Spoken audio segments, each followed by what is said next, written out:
50 hektarya sa lungsod sa San Miguel ang nakahimo sa land preparation para makatanom. Kini na 0.9% pa lang sa pinatibukan ng 258,000 hectares ng total land area sa bayan sa buong ng matamnan. Samtang anaa sa 217.5 hectares ang nakahimo na land preparation sa Baasan sa pinatibukang 15,000 hectares, diin 73.75 hectares ang nakaland preparation sa high valley crops.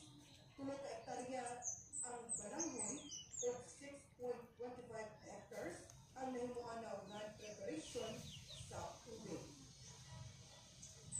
Sa atong balitang ni Kabat sa dulan sa kinintos ng mga estudyante sa Bohol Island State University Baiso Candihay, bisan mo sa ika 48 mga commencement exercises dito sa Cultural Center Poblacion Candihay nito Hunyo 18. Sa tema na ugmadamlag fostering innovations for a